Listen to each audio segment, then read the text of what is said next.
इस तरह हमें गुलामों की तरह जिंदगी जीने के लिए मजबूर कर देंगे, तो उसको बताना बहुत जरूरी है। अगर हम सब लोग इतनी बातें अपने साथ अपने अपने रिश्तेदारों को, अपने अपने साथियों को, अड़ोस पड़ोस में रहते हैं उनको बता दे गए, निश्चित तौर पर असर तो बहुत पड़ेगा। आप ये मत मानिए कि हम बहुत थोड़े हैं, हम बहुत ज़्यादा हैं। हम अपने रिश्तेदारों को बताएंगे स्थिति ये है, 2 बार वो हमसे विरोध भी करेंगे, विरोध करेंगे तो उनका सुनिए और उन्हें समझाइए, इसका जवाब आप दीजिए। 30 लाख आज सेंट्रल गवर्नमेंट में पद खाली है, क्यों नहीं भरा जा रहा है? क्यों रेलवे का प्राइवेटीकरण किया जा रहा है? 75 साल के इतिहास में कोई ऐसा प्रधानमंत्री तो नहीं आया रेलवे स्टेशन पर अपनी सेल्फी खिंचाने के लिए फोटो रख दिया हो। और जब उस फोटो को RTI के माध्यम से पूछा गया, ये मूर्ति जो बना है और फोटो बना है, तो 5.25 लाख का, वो 6.25 लाख की मूर्ति है और 1.25 लाख का फोटो। उसके लिए आज उनके जो अधिकारी उसका जवाब दिया था RTI को, उसको सस्पेंड कर दिया गया। मैंने ये दे दी कैसे दिया इसका जवाब। और ये रेलवे में ये लागू कर दिया गया है, अब बिना जांच किए इसका कोई जवाब नहीं देगा RTI। इस प्रकार जनता का जो पैसा है वो पानी की तरह बहाया जा रहा है। और एक रेलवे इस समय चली है जो प्रधानमंत्री हर जगह पहुंचकर एक झंडी है आरी से दिखाने लगते हैं। कौन सी रेलवे है? वंदे भारत। इस वंदे भारत रेलवे में आज तक कोई प्रधानमंत्री एक आध रेलवे भले उद्घाटन करे, हर रेलवे को उद्घाटन करने नहीं जाता था। क्यों? क्योंकि वो तो रेल मंत्री भी कर सकता है और प्रधानमंत्री से जाने से कई करोड़ रुपया खर्च हो जाता है। उस रुपए को इन्हें बचाना नहीं है, इन्हें केवल अपना ये दिखाना है, हम राजा हैं, हम राजशाही कर रहे हैं, राजा है। और राजा की तरह ये रामराज ला रहे हैं। रामराज में भी यही था, राजशाही में, रामराज की बात ही छोड़िए, राजशाही में ये था गरीबों को शिक्षा न मिले चाहे जिस जाति धर्म का था। ये मत समझिए कि उसमें था कि जो गरीब है चाहे जिस जाति को उन्हें शिक्षा मिलेगी, चाहे जिस जाति के धर्म का हो उसे शिक्षित न किया जाए। सेम उसी राजनीति राजशाही दिखा रहे हैं। जिस समय देश कोरोना काल से जूझ रहा था उस समय ये बैठक जो आज बंगेल सीटू कार्यालय पे हो रही है, हमारे मुख्य वक्ता कुमार अनुराग सक्सेना जो दिल्ली स्टेट के हमारे जो है महामंत्री हैं, उन्होंने बहुत विस्तारित चीज़ों को रखा है कि आज मेहनत कश आवाम के सामने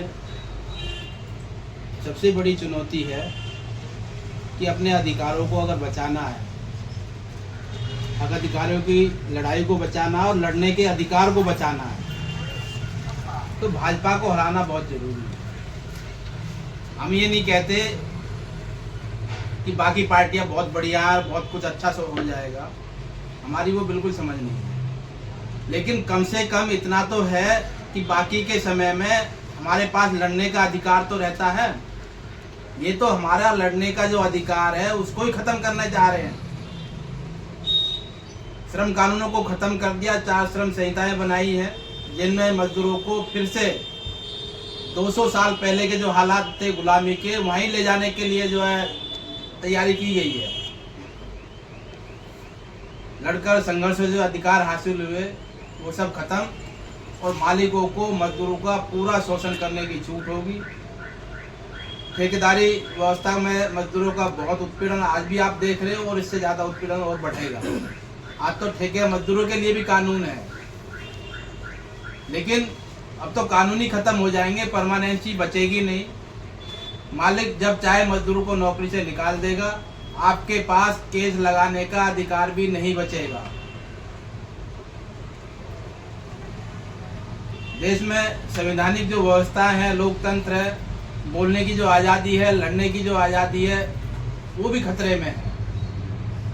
आज तानाशाही तरीके से जो लोग बोल रहे हैं उनकी आवाज़ को दबाने के लिए हमारे देश की सरकार की तमाम जो है संस्थाएं, चाहे ED हो, ATS हो, मतलब जितनी भी सरकारी संस्थाएं हैं, सब सरकार के इशारे पे काम कर रही है। और विपक्षी नेताओं को, मजदूर नेताओं को, किसान नेताओं के ऊपर जो है फर्जी मुकदमे बनाए जा रहे हैं, उनको जेल भेजा जा रहा है। बहुत सारे उदाहरण हैं कि बड़ी संख्या में आज भी जो है बोलने वाले लोग जेलों के अंदर बंद हैं। और अब तो हालात यहाँ तक पहुँच गए हैं कि देश में चुने हुए मुख्यमंत्री को बिना कोई आरोप सिद्ध हुए उठा करके जेल में डाल दिया जा रहा है। इससे और बदतर स्थिति क्या हो सकती है? हमारे देश में व्यवस्था है कि जब तक अपराध सिद्ध ना हो उसको दोषी नहीं माना जाता, लेकिन यहाँ तो पहले उसको दोषी करार दे करके उसके खिलाफ जो कार्रवाई होती है और इस तरह की व्यवस्थाएं कर दी गई है कि आप जो है अपनी बेगुनाही साबित नहीं कर पाएंगे और आपको ही साबित करनी है कि आप जो अपराधी नहीं है। तो आज हालात बहुत बदले हैं,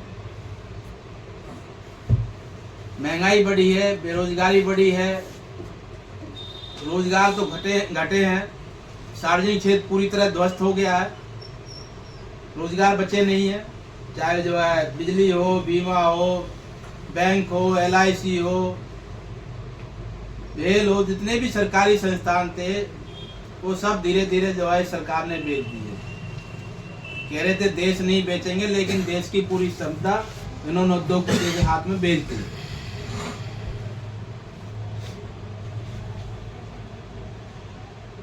तो रोजगार लगातार जिस तरह घटे हैं, परमानेंसी घटी है, महंगाई बढ़ी है, लेकिन उस अनुपात में मजदूरों के वेतन नहीं बढ़े हैं।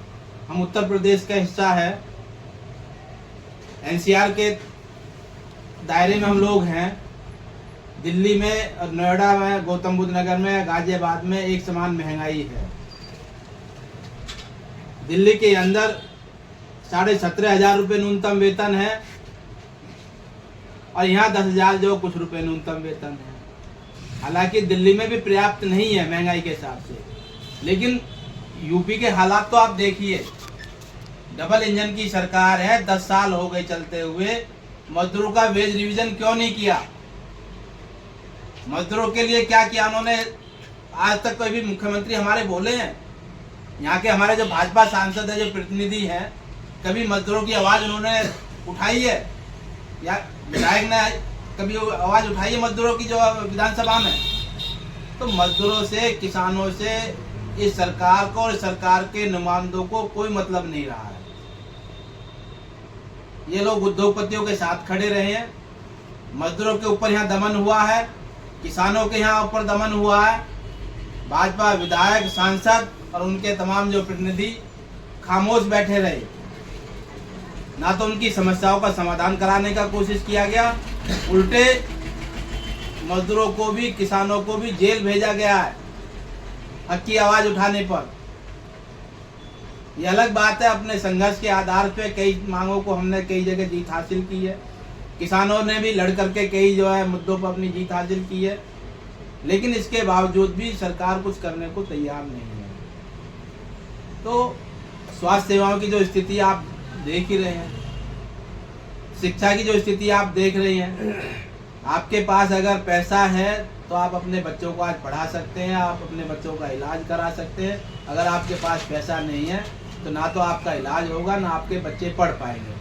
और इसी बात से अंदाज़ा लगा लीजिए 10,000 रुपये में एक मजदूर कैसे तो अपने परिवार को जिंदा रखेगा, कैसे खिलाएगा, कैसे कमरे का किराया देगा, कहाँ से बच्चों की पढ़ाई का खर्चा उठाएगा।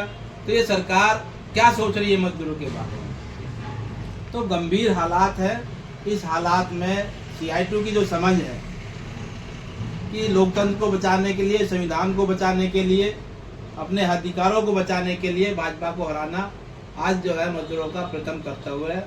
और हमें जो है इस चुनाव में पूरी मुस्तैदी के साथ जो है मैदान में उतरना चाहिए, लोगों को जो समझाना चाहिए। गंगेश्वर दत्त शर्मा, जिलाध्यक्ष C2 गौतम बुद्ध नगर।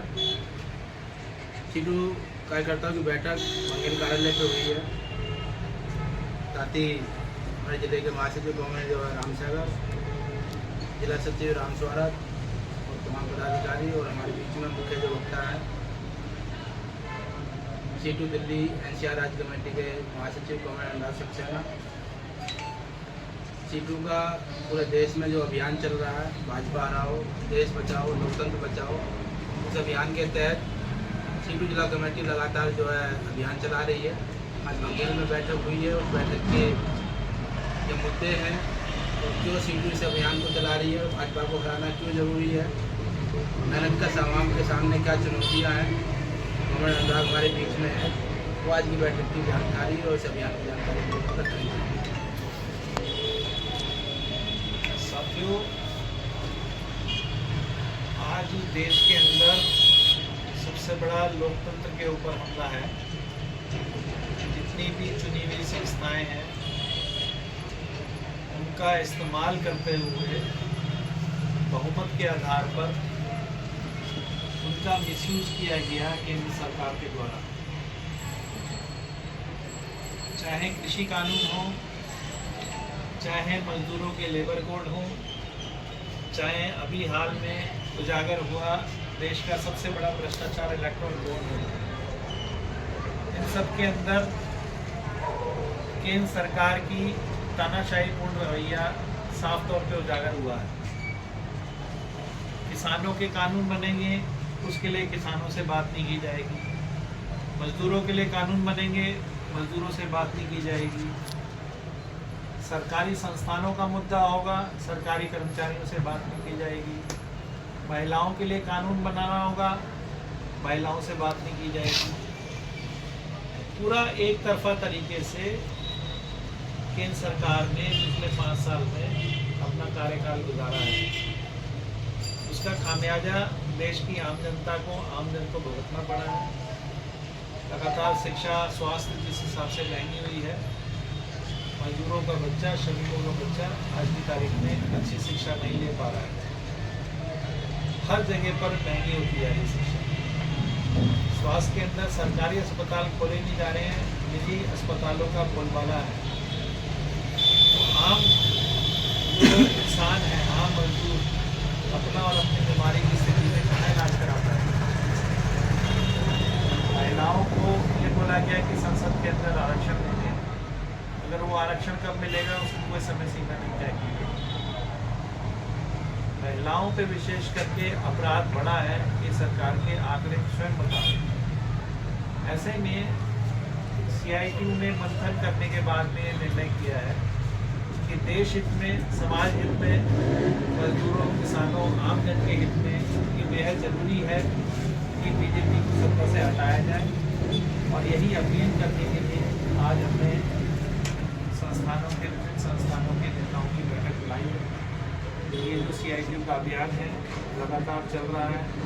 और मैं ये भी बताना चाहता हूँ कि देश के जो 10 बड़े मजदूर संगठन हैं, ये संयुक्त मंच ने भी तय किया है कि BJP को हराना है। मेरी जहाँ तक की ये बात जारी है, सभी मजदूर भाइयों से, बहनों से, मेहनतकशों से अपील है कि अब की बार 26 अप्रैल को जो वोट पड़ना है, उसको अपने हित में सोच समझ करके धर्म और जाति के बहकावे में ना आते हुए उसका अधिकार का इस्तेमाल करना है और BJP को हराना है।